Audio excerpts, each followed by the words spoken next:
Magandang umaga sa lahat ng kasali sa virtual press conference ng Philippine Statistics Authority para sa preliminary results ng Mayo 2021 Labor Force Survey.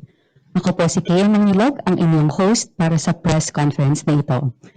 This event is live-streamed at the PSA Facebook page at ang mga impormasyong iuulat mamaya ay tweeted sa PSA Twitter gamit ang hashtag PHEmployment. Aking ikinagagalak na ipakilala si PSA Undersecretary Dr. Dennis S. Mata, National Statistician and Civil Registrar General na siyang nag-uulat hinggil sa preliminary results ng Mayo 2021 Labor Force Survey. MSCRG Mata, kami handa na po sa inyong report. Magandang umaga sa ating lahat. Ang Philippine Statistics Authority ay malugod na mag-uulat ng buwanang labor and employment statistics base sa paunang resulta ng May 2021 Labor Force Survey.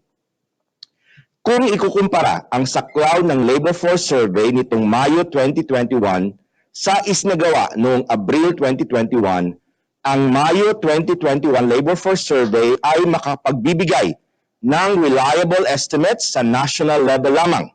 Dahil dito, nais naming i-emphasize na ang resulta ng Labor Force Survey nitong Mayo 2021 ay pwede lamang ikumpara sa national level estimates ng Labor Force Survey noong Marso 2021 at Abril 2021. Nitong Mayo 2021, 11,033 ang total households na na-survey ng Philippine Statistics Authority. Mula sa bilang na ito, 34,034 na mga individual na 15 taong gulang pataas ang na-survey nitong Mayo 2021. Sa populasyon ng 15 taong gulang pataas, ang bilang ng nasa labor force o mga individual na employed o unemployed ay naitala sa 48.45 million nitong Mayo 2021. Ito ay higit na mas mataas sa bilang noong Abril 2021 na nasa 47.41 million. Ang labor force participation rate nitong Mayo 2021 ay nasa 64.6%. Ito ay mas mataas kaysa naitalang labor participation rate noong Abril 2021 na nasa 63.2%. Noong Marso 2021, ang labor force participation ay naitala sa 65.0%. Ang unemployed persons o bilang ng nasa labor force na walang trabaho o negosyo nitong Mayo 2021 ay nasa 3.73 million. Ito ay mas mababa ng 0.41 million kumpara sa naitalang bilang noong Abril 2021 na nasa 4.14 million. Noong Marso 2021, ang bilang ng unemployed persons ay naitala sa 3.44 million. Ang unemployment rate ay naitala sa 7.7% o 77 sa bawat 1,000 na individual na nasa labor force ang walang trabaho o negosyo nitong Mayo 2021. Ito ay mas mababa kumpara sa naitala noong Abril 2021 na unemployment rate na nasa 8.7%. Nitong Mayo 2021, ang employed persons o bilang ng may trabaho o negosyo ay naitala sa 44.72 million. Ito ay mas mataas ng 1.45 million kaysa sa naitala noong Abril 2021 na nasa 43.27 million. Subalit mas mababa sa bilang noong Marso 2021 na nasa 45.33 million. Ang employment rate nitong Mayo 2021 ay naitala sa 92.3%. Ito ay mas mataas kaysa sa naiulat noong Abril 2021 na nasa 91.3%. Ang employment rate noong Marso naman ay nasa 92.9%. Ang bilang ng underemployed nitong Mayo 2021 ay tinatayang nasa 5.49 million. Ito ay higit na mas mababa ng 1.96 million kumpara sa bilang ng underemployed noong Abril 2021 at mas mababa kaysa noong Marso 2021 ng 1.85 million. Ang underemployment rate nitong Mayo 2021 ay nasa 12.3% at ito ay higit na mas mababa kumpara sa nai-report noong Marso 2021 na nasa 17.2% at Marso 2021 na nasa 16.2%. Sa mga datos ayon sa kasarian, ang labor force participation rate ng mga kalalakihan nitong Mayo 2021 ay nasa 76.1%. Ito ay mas mataas kaysa sa mga kababaihan na nasa 52.9% lamang. Samantala, 7.7% o 77 kada 1,000 na kalalakihan naman ang nasa labor force ang walang trabaho o negosyo noong Mayo 2021.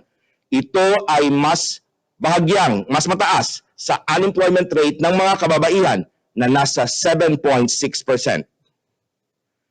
Nitong Mayo 2021, ang employment rate sa mga kalalakihan ay naitala sa 92.3% at bahagyang mas mababa kumpara sa mga kababaihan na naitala sa 92.4%.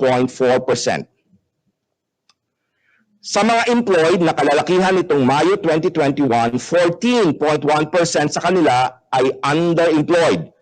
Higit na mas mataas ito kumpara sa underemployment rate ng mga kababaihan na nasa 9.7%.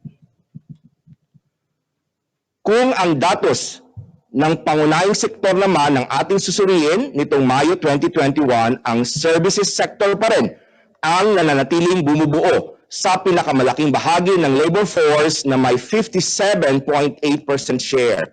Kasunod dito ang agriculture sector na may 23.8% share at ang industry sector naman ay may share na 18.4%.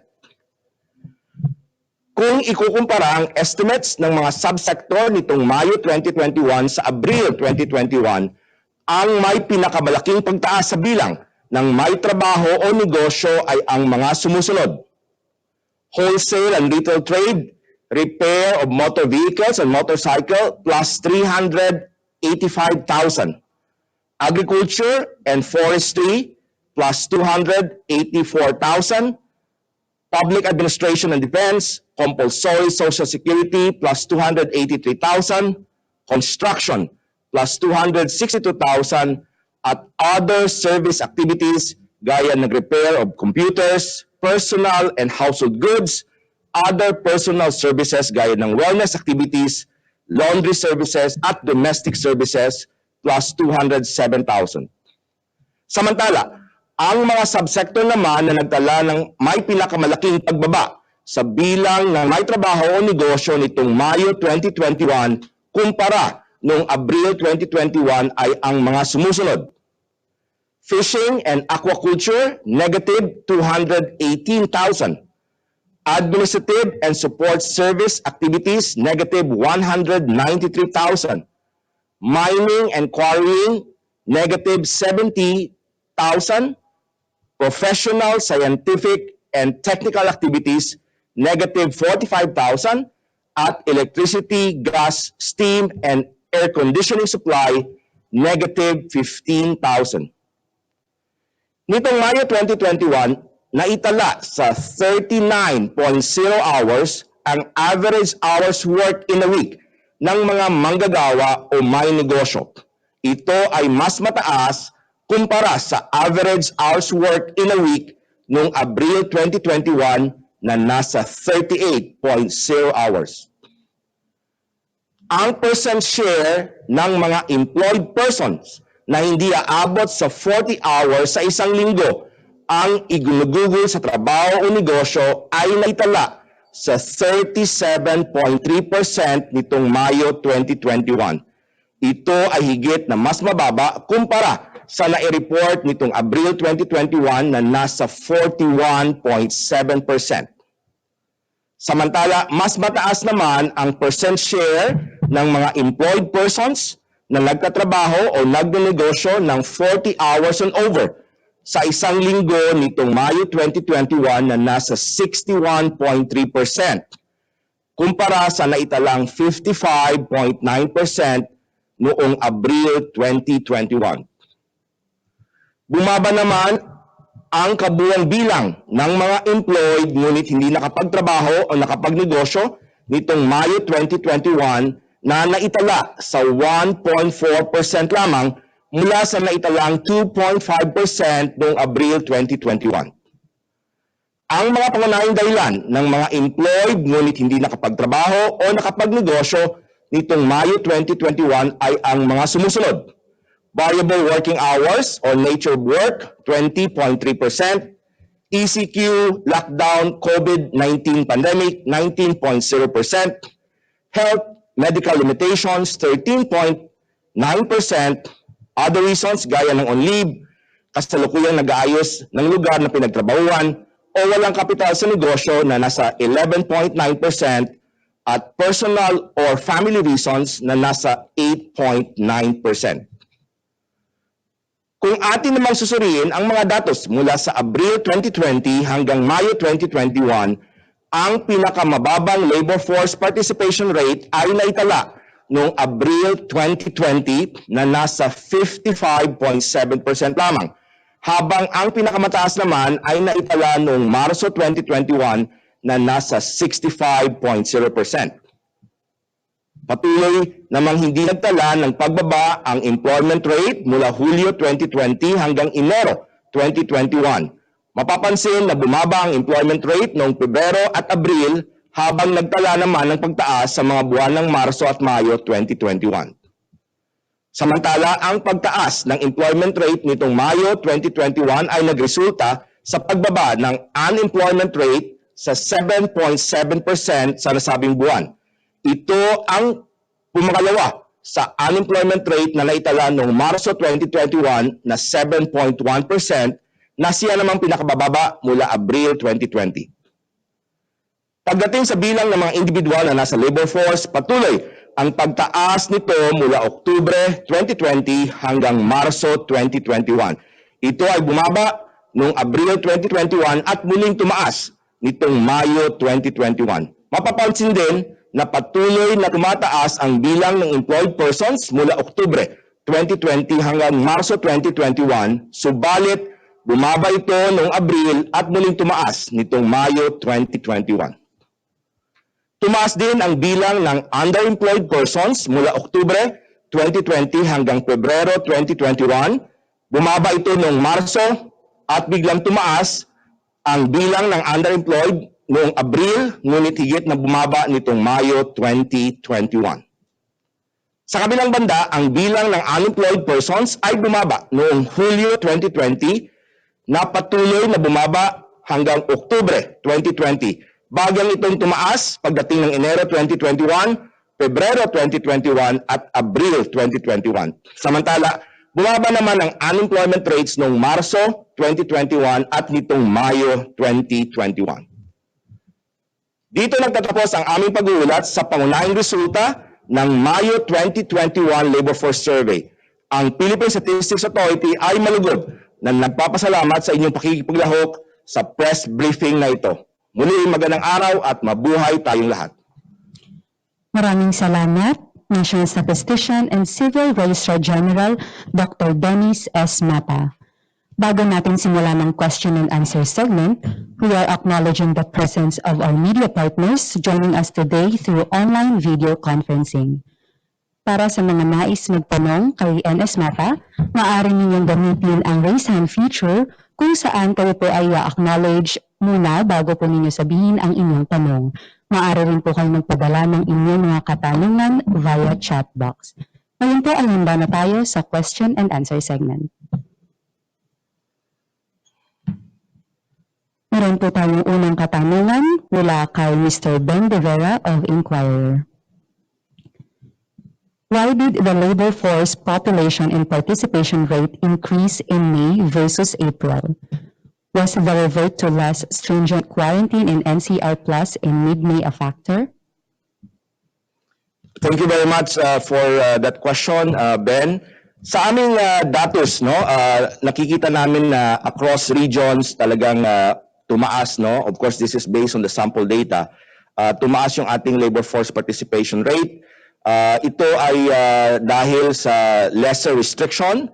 Of course, nakita natin sa National Capital Region, ay we have a lesser restriction noong Mayo compared noong Abril 2021. So ito yung reasons behind the increase in the labor force participation rate. Thank you. Follow-up question, sir, also from Mr. Ben De Vera. While the May LFS would not have regional data, was the easing of quarantine in NCR Plus a major contributor to improve nationwide jobs data? Okay, thank you for pointing that out. Tama kayo, Ben. Hindi natin makukumpara yung regional estimates sa Mayo dahil ito ay national estimates. Pero as I've mentioned kanina, kung titingnan natin yung sample data, talaga namang may nakita tayong bahagyang pagtaas sa labor force participation rate sa National Capital Region, sa Region 3, Central Luzon, at Region 4A, Calabarzon. So lahat itong yung tatlong regions na to, ito yung covering the NCR Plus ay may increases sa sample nila doon sa labor force participation rate. Thank you. Maraming salamat, MS Dennis. Meron po tayong susunod na katanungan mula kay Mr. Andrea Calonzo of Bloomberg. Sir Andrea, please. Hi, good morning, Yusek. Good morning. Sir, medyo significant po yung pagbaba ng underemployment rate and the number of underemployed people. Can you please explain why? Does this mean na nag-normalize na yung working hours nung karamihan sa ating mga kababayan pong manggagawa? Salamat po. Thank you very much for that question. Tama po kayo, yung ating underemployment rate nitong Mayo 2021 na nasa 12.3% ay significant. In fact, ito yung pinakamababa sa ating time series na tinatrack. Ang nakikita namin dito ay marami na rin, substantial na yung number of persons na nagkaroon ng full-time jobs, yung 40 hours at hindi na sila naghahanap ng trabaho. So this is across various sectors at yung type of workers. So talagang nakita namin dito sa datos galing sa Mayo 2021 survey ng labor force na yun nga tumaas yung ating hours of work ng mga manggagawa. Kaya ito yung dahilan kung bakit bumaba yung ating underemployment rate. Thank you very much. Sir, just a follow-up question and to add flavor lang dun sa aming maybe you can provide this figure later. Yung pre-pandemic na immediate na underemployment rate natin, tsaka yung absolute number. Ano bang, siguro January 2020 yun, Okay. Sabi ko, sa percentage, national level, yung ating 12.3% ay lowest, ito. I'm looking at the rates sa mga previous quarters. Of course, yung comparable natin ng mga numbers ay yung mga quarters bago yung pandemic. So for example, nakikita ko dito for the underemployment rate lang, yung ating October 2020 ay nasa 14.4%. Okay. Tapos yung I will just mention the whole 2020 January ay nasa 14.8%, April round ay nasa 18.9%, July round ay 17.3% at October round ay 14.4%. If we go back 1 year pa, 2019 April ay nasa 13.4% at July ay 13.9%, October 13.0% at January 2019 ay nasa 15.9%. So kung titingnan natin, yung 2019 ay mayroon tayong mga 13% level sa underemployment rate at ito ay mas mababa, itong nakuha natin na Mayo, ngunit closer siya doon sa 2019 levels ng underemployment. Thank you. Okay, thank you, sir. Maraming salamat, MS Dennis. Meron po tayong susunod na katanungan mula kay Mr. Ralph Rivas of Rappler. Can you elaborate on the type of jobs generated or jobs that came back in May? Moreover, what sectors continue to struggle to bring jobs back despite easing COVID-19 restrictions during the period? Okay, thank you for that question. Mayroon kaming nakita na 5 subsectors na mataas, no, highest number of employed persons noong Mayo 2021. Ang una dito ay yung wholesale and retail trade, repair of motor vehicles. Ang aming estimate ay nasa 10.2 million. Ito ay nasa 24% ng kabuuan na employed. So ito yung pinakamalaki. Pumangalawa yung agriculture and forestry na may 9.5 million o mga 22% share doon sa employment. Construction na may 4.4 million o 10.2% share. Manufacturing, 3.5 million o 8.2% share. At transportation and storage, 2.9 million at 6.7% share. So ito yung malalaki ang ating employment sa 5 sectors na ito. Now doon naman, sabi ko kanina, doon sa drop, yung pagbaba naman, na-mention ko kanina, yung fishing and aquaculture, may reduction na 218,000. Administrative and support service activities, may reduction na 193,000. Mining and quarrying, reduction of 70,000.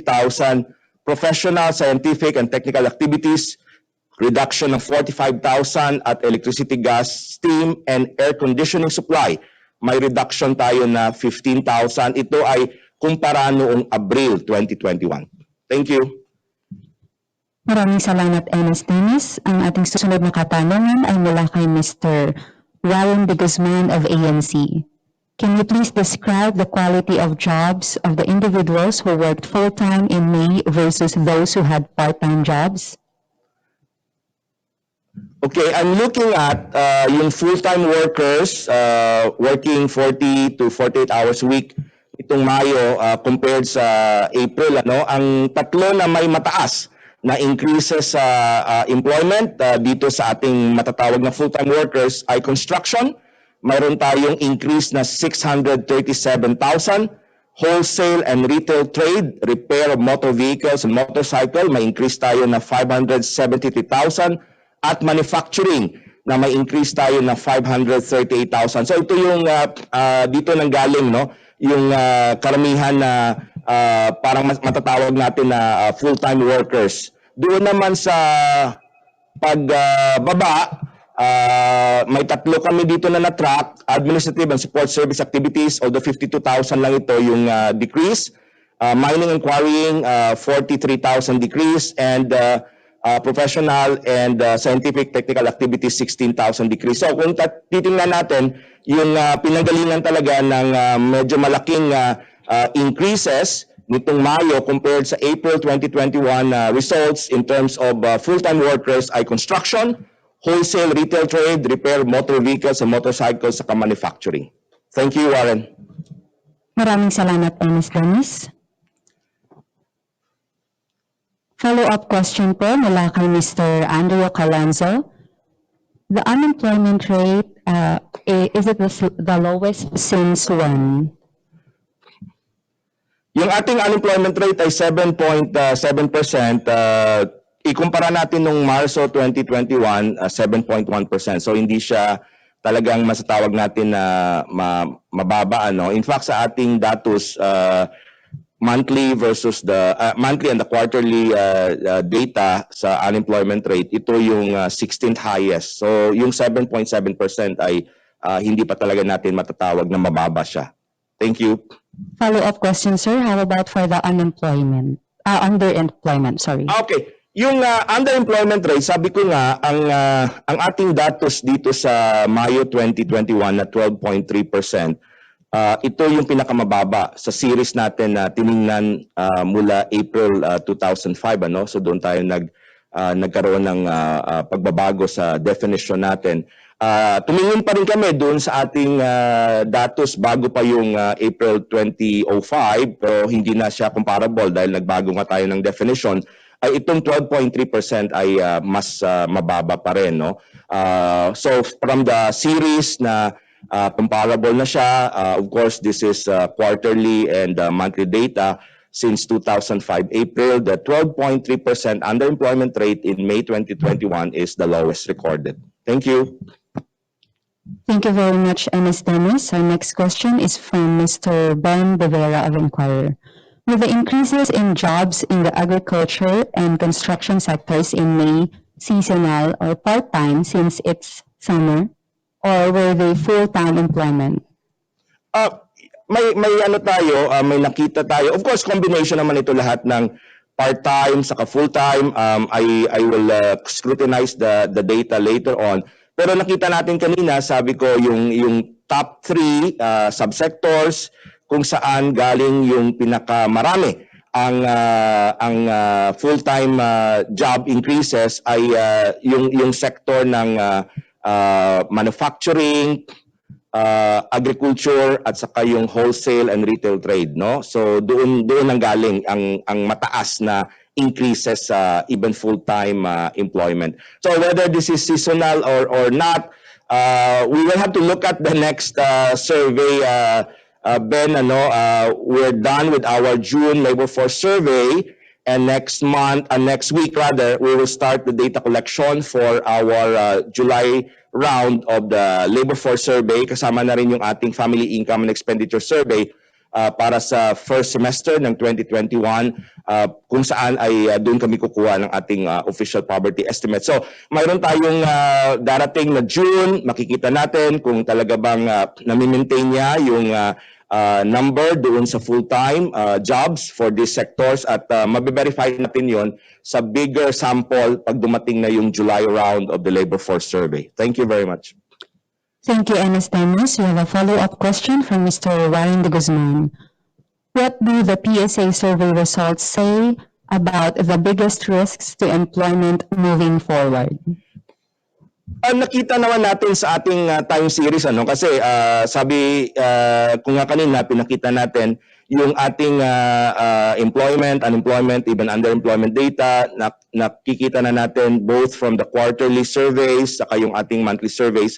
Ang nakikita nating characteristics yung ating restriction, So like last the month of April, kung saan nagkaroon ng very strict yung ating level of restriction sa National Capital Region at karatig na probinsya, nakita naman natin na tumaas yung ating unemployment rate, no? So yun yung risk, the restriction, pag talagang restricted yung movement, of course, that will have impact on the welfare of the workers. Thank you. Thank you, Ernest. Next question would be from Mr. Ben De Vera. For June, was there any indication so far that vaccination for A4 workers further improved jobs data? We will report that, Ben. As I mentioned, kahapon lang, June 30, natapos yung survey. So ito ay binabalidate ng ating mga field offices sa mga yung ating questions at mga variables na kinakapture dito. And we will have a schedule on this sa mga susunod na linggo. At makikita na natin nga kung mayroon ba talagang improvement o dagbago naman yung picture sa ating labor market data. Thank you.